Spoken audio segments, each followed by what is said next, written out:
Hello everyone and welcome to my new video on stock market. In this video, I'm going to discuss about the famous Ruchi Soya story and also will do the stock analysis of this company.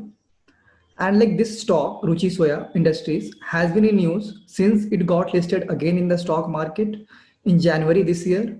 From that day, like every day it has been in news for some reasons or the other. So we'll discuss about like what is the story about this and also do the stock analysis of this. And this weekend, I did stock analysis of two other stocks, Adani Green Energy and Tata Power. And those are also, I took a lot of time in doing those analysis, and you might also find that interesting. So you can find the links to those videos in the comments, so in the description section. And also do not forget to subscribe to my channel and keep supporting me in making this type of videos. So please press the subscribe button before you, see my analysis on this stock. So please do that. So everybody is having question that what's happening with Ruchi Soya stock? Should I buy the stock or sell the stock? And many of you would have regretted that you have missed a lifetime opportunity of creating wealth. But please understand, do not regret. If you regret like this, every day some stock is going high. That means that way you are losing a lot of money, right? So do not regret like that.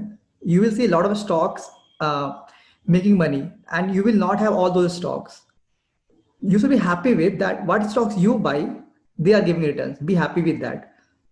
Do not be greedy that okay you are losing money. Do not think in that sense. If some stock which is not with you is becoming multi-bagger, that means you are losing. Do not think like that. That way every day you are losing in crores actually if you think that way.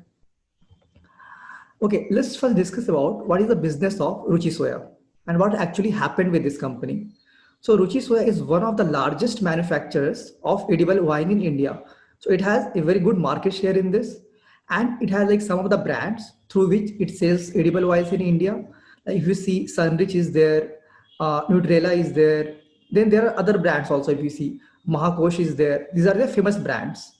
So through some brands, they sell the oil itself, and through other brands, they sell like value added food products. Now let's discuss the story now. So what actually happened? So what they used to do is in India, so basically how the edible oil is formed is that you have to basically take crude palm oil, and basically it will go for processing in the factory, and after that you will get the edible oil. So what actually happened? So they used to basically import the crude palm oil from other countries, mostly Indonesia, and they will convert it into edible oils. Now it was 11 what happened. Indonesia raised duty on crude palm oil. The cost to basically import from, crude palm oil from Indonesia increased. Now for this company, Ruchi Soya, they could not raise the price of their products. In this way, what happened? They took a margin hit. So their margin actually got decreased. Plus, there were other issues also. So they also have like plantation in India also for this. And low monsoon level plus margins, everything like these issues combined. What happened? Some debt started increasing on their books, and what they did was they again borrowed some extra money, like borrowed some more loan to pay these short term loans. So that's actually very dangerous. If a company is taking loans to pay loans, right, and to pay their interest loans, that's quite dangerous, right? Because they have no cash flow from their business.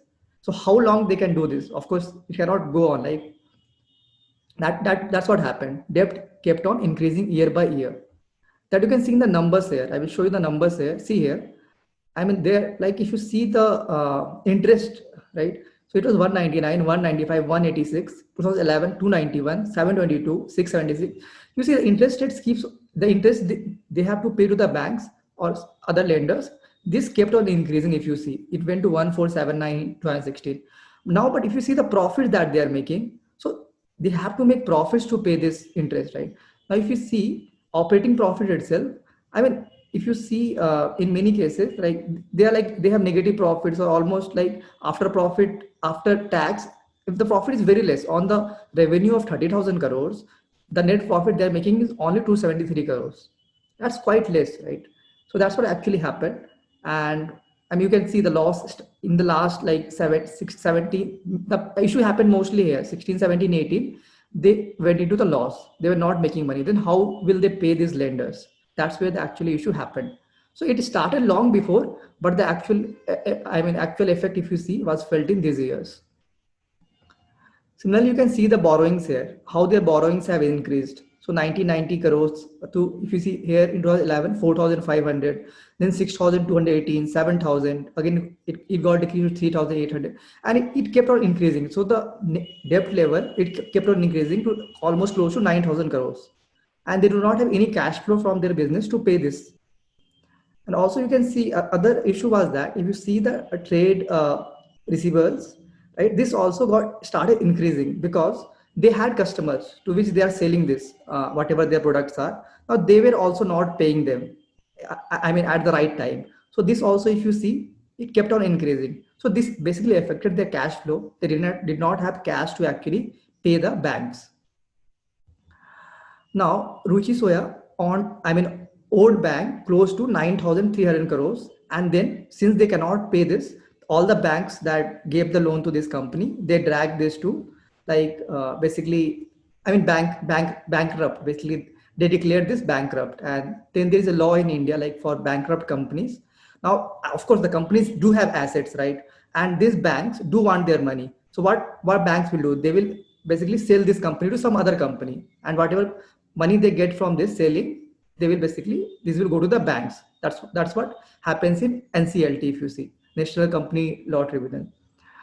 And here, like when this happened, so when this company went bankrupt, and went here, so like a lot of other companies will bid for the assets of the Ruchi Soya. So like the two important bidders were Patanjali and Adani Wilmar. So Adani Wilmar, like they have the Fortune brand actually. So that's very famous for oil. But what happened? Patanjali offer was better at 4,300 crores. Of course, banks wanted 9,300 crores, but Patanjali, they gave only 4,300 crores.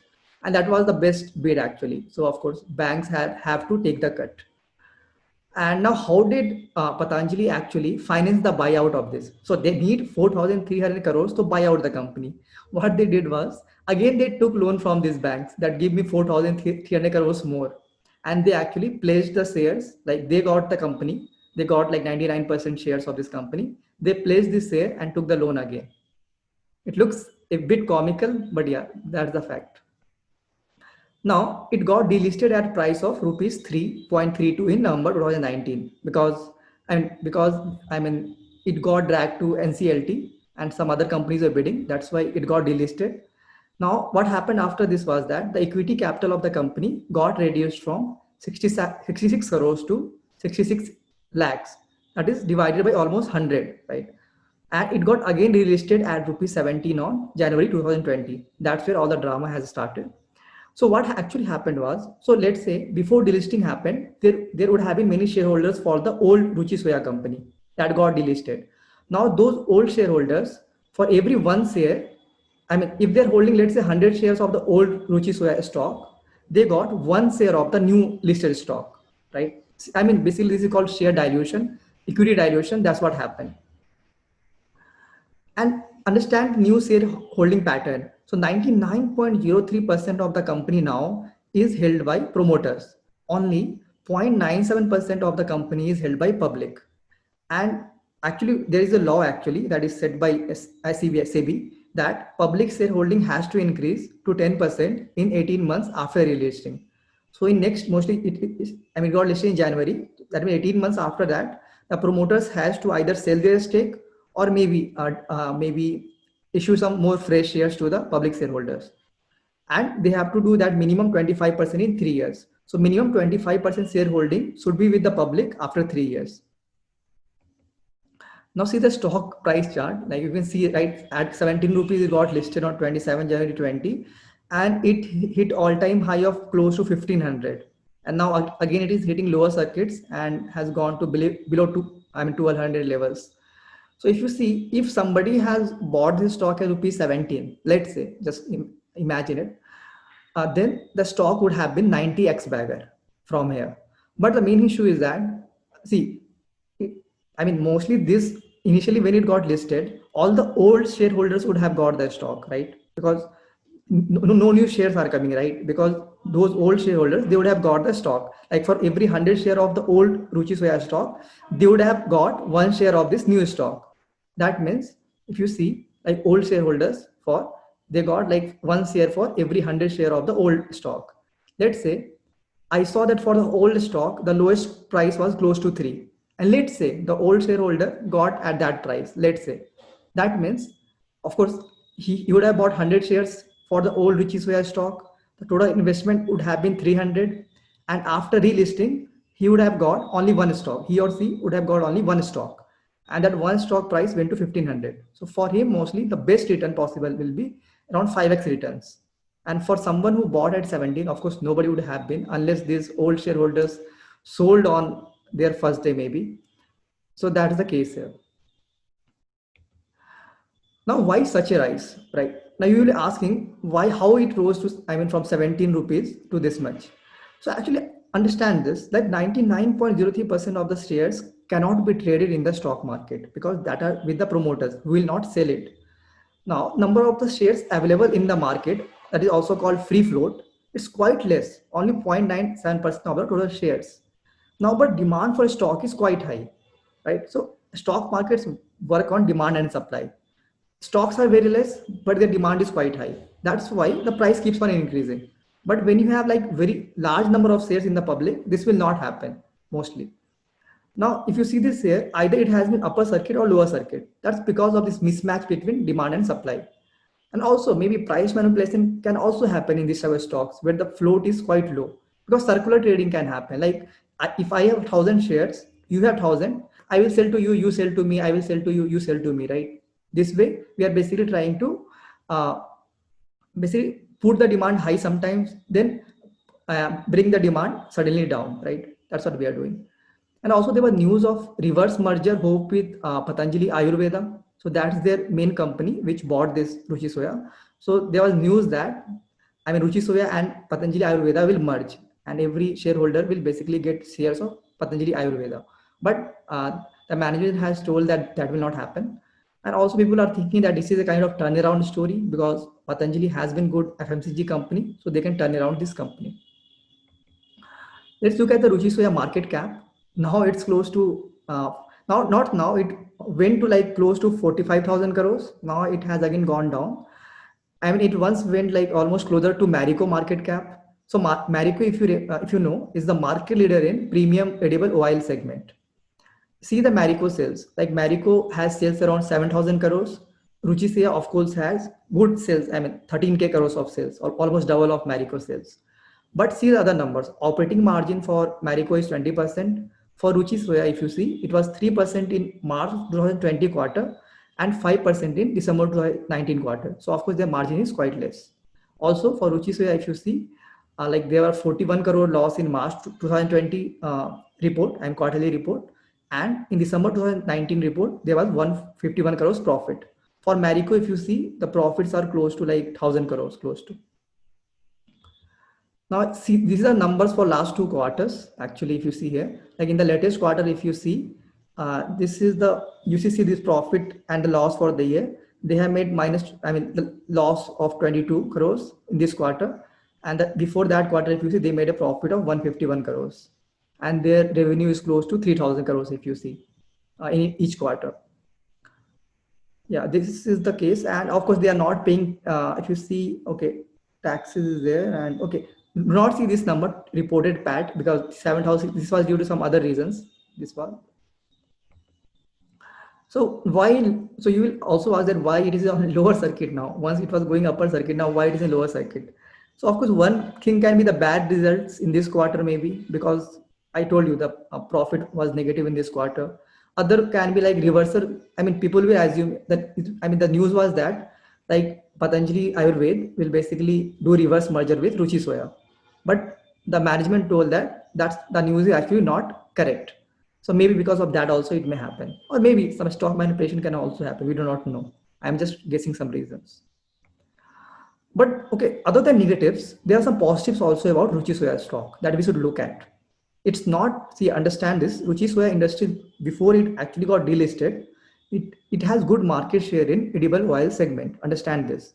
Like, okay, this is like commentary from the, I mean, Patanjali Ayurveda. So they are telling that they aim to increase the sales for this Ruchi Soya Industries to rupees 50,000 crores by 2025. So I do not think that's possible actually, because from 13,000 crores to 15,000 crores in 5 years, I do not know. They are telling this, but I do not know because they do, I mean, tell a lot about Patanjali. Patanjali also, they were telling that sales will double or everything, but it has remained flat for like, I think last 1 year. They're also trying to launch new products and I mean, new healthy products. Like they have edible oil, right? So healthy edible oil. Plus, they also want to do full capacity utilization of the factories that they have. And also the main, so main thing here is that they're also trying to do palm plantation in India. So they of course have around 50,000 hectares of plantation in India, but they're aiming to increase this to 2 lakh hectares in the next 5 years.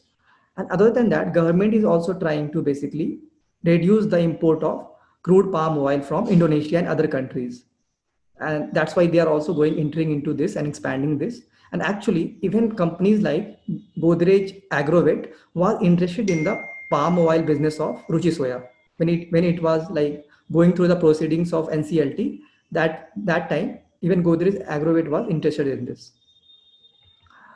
Now understand this, with 3.72 million empty capacity of like processing the edible oil, Ruchi Soya has the largest oil seed extraction capacity in India, right? So that's why I'm telling you, Ruchi Soya is not a very bad company if you see, I mean, in that sense. So it has around 24 plants for crushing, milling, refining, and packaging of edible oils. It owns popular brands like, I told you, Nutella, Mahakosh, Sunrich, Ruchi Gold, and Ruchi Star. It is one of the largest exporters of value-added soybean products to other countries. And also Ruchi Soya has 14% market share in edible oil market in India. 14% market share is quite huge. I think Fortune has like 20% market share, that's the highest, and they have 14% market share. Okay, this is just numbers that I will use in the future for some calculation. So if you see the regular edible oil, in this the margin is regular, means the one that you get at the cheap price. I am the regular one. The margin is quite like 5 to 10% here. But if you go for the premium edible oil, in which Marico is there, their margins are more, around 20 to 25%. And also the demand for premium edible oil is increasing year by year. Like more people are moving towards that. Now, let's understand this. Is the current valuation that they have of 40,000 odd crores market cap, is that sustainable? Now, if you see the sales of this company, it's close to 13,000 crores. Let's take the operating margin as 5%. That's what they showed in the, I mean, to December 2019 quarter. Let's say 5% is the operating margin. Now, the EBITDA will be close to 650 crores through these numbers because they're doing 5% margin on 30,000 crores. So a PAT, let's say profit after tax, let's say there are some other numbers also, and after adjustment and everything, you get, let's say, PAT of 500 crores. Let's say I'm just giving an example here, and then the earning per share will come. They have around 30 crores shares, so the earning per share will be close to rupees 16. And at this EPS, the price to earning multiple will be close to 73. That's quite high, right? At this, if their operating margin does not increase from 5%, of course, this company looks a lot overvalued in that sense, because price to earning multiple of 73 is quite high in that sense. But let's do another calculation. Let's say the sales are same, but let's say if they can increase the operating margin to, let's say, 10%. Of course, they can do. They can turn around this company. It's not that they cannot do that, because it's possible to get 10% operating margin in edible oil segment, as I have shown you. Now, in this case, the EBITDA, if you see, will be close to 13,000 crores, and profit after tax will be, let's say, close to maybe 1,000 crores. So here EPS is close to 33, and the price to earning decreases to 35. Now, this may be a good valuation at this if they increase the margin from 5 to 10, then and if the profit is actually 1,000, I'm assuming these numbers, so it may not be correct. Let's wait for some quarterly reports, more quarterly reports to see this. But then the price to earning is 35. That's okay. Like other FMCG companies like Marico and others, they also do trade at 35. But they also are very different from this company. But let's say, and this is my view on this stock. So I've shown you like valuation part. Like if they like do 5% operating margin, they look a lot overvalued. But at 10% margin, they look reasonable kind of. Now, my thinking is that target of 50K crore sales that they have told, their promoters have told in next 5 years, for me, it looks impossible. I mean, Patanjali Ayurveda, before also I told you, even in their FMCG business, they have told that they will increase the sales, but their sales itself are not increasing a lot in India. Like I told you, Patanjali Ayurveda sales has been quite flat for 1 year. And I mean, mostly, I'm mostly will not invest in this stock. But if you want to invest, my view will be that watch out for some next quarters, like sales, margin, and profits, like how the numbers are going to be. And okay, if you ask me why I'm not investing, because I told you, I mostly look at the promoters until I'm not going to invest now. In the future, maybe if there are some annual reports and everything, that's different. Once I get the numbers data, then it will be a different story, but not now.